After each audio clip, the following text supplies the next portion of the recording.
ప్రకాశం జిల్లాలోని ప్రముఖ వైష్ణవ క్షేత్రమైన చదలవాడ రఘునాయక స్వామివారి కళ్యాణ మహోత్సవం అంగరంగ వైభవంగా నిర్వహించేందుకు ఏర్పాట్లు జరుగుతున్నాయి. అయితే విశేషం ఏంటంటే ఈ నెల 6వ తేదీన శ్రీరామనవమి ప్రపంచవ్యాప్తంగా జరుపుకుంటుంటే ఒక్క చదలవాడలో మాత్రం భద్రాచలంలో శ్రీరామునికి కళ్యాణం జరిగిన 8 రోజుల తర్వాత 9వ రోజు ఇక్కడ కళ్యాణం చేస్తారు. ప్రకాశం జిల్లాలోని నాగులప్పలపాడు మండలం చదలవాడ గ్రామంలో అగస్త్య మహాముని ప్రతిష్ఠించిన ఈ దేవాలయానికి ఎంతో చారిత్రాత్మక ప్రాధాన్యత ఉంది. సీతాదేవిని రావణాసురుడు అపహరించిన సమయంలో ఆమెను వెతుక్కుంటూ శ్రీరాముడు ఈ ప్రాంతానికి వచ్చాడని చెబుతారు. ఇక్కడ తనకు సహాయ సహకారాలు అందించిన వానర సైన్యాన్ని 4 భాగాలుగా విభజించి 4 దిక్కులకు పంపారని, అందువల్లే ఈ గ్రామానికి చాతుర్వాటిక అనే పేరు కూడా వచ్చిందని స్థల పురాణం.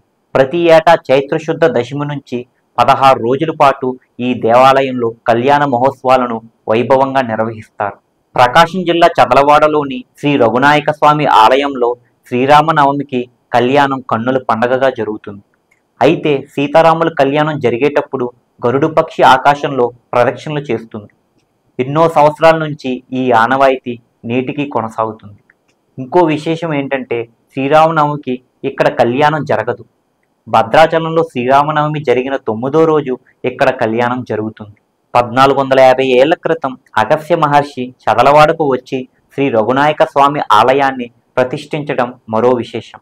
హిందూ సాంప్రదాయం ప్రకారం భర్తకి భార్య ఎప్పుడు ఎడం వైపు మాత్రమే ఉండాలి. ముఖ్యంగా కళ్యాణం, దాన ధర్మాలు, పూజలు, నోములు చేసేటప్పుడు భర్తకి భార్య తప్పనిసరిగా ఎడం వైపునే ఉండాలని చెబుతారు. అప్పుడే ఫలితం దక్కుతుందని అంటారు. ఇక ఏ ఆలయంలో చూసినా స్వామివార్లకు అమ్మవార్లు ఎడం వైపునే ఉంటారు. అందుకే అలాగే భద్రాచలం ఆలయంలో శ్రీరాముడి విషయంలో కూడా స్థల పురాణం ప్రకారం శంఖచక్రాలు స్థానభ్రంశమై సీతమ్మ మాత్రం రామయ్య ఎడం పక్కనే కనిపిస్తారు. అయితే చదలవాడ శ్రీ రఘునాయక స్వామి ఆలయంలో మాత్రం శ్రీరామునికి కుడివైపున సీతమ్మ వారు కొలువు తీరి ఉంటారు.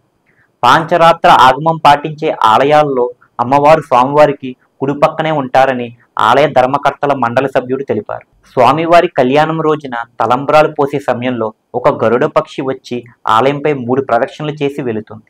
ఆ రోజు ఉదయం 10 గంటలకు కళ్యాణ క్రతువును ప్రారంభిస్తారు. ఎప్పటిలాగానే ప్రతి ఏడాది స్వామివారికి తలంబ్రాలు పోసే సమయంలో గరుడ పక్షి వచ్చి ఆలయంపై 3 ప్రదక్షిణలు చేసి వెళుతుంది. ఈ ఏడాది కూడా అలాగే గరుడ పక్షి వస్తుందని భక్తుల విశ్వాసంతో శ్రీరాముని కళ్యాణానికి ఏర్పాట్లు చేస్తున్నారు.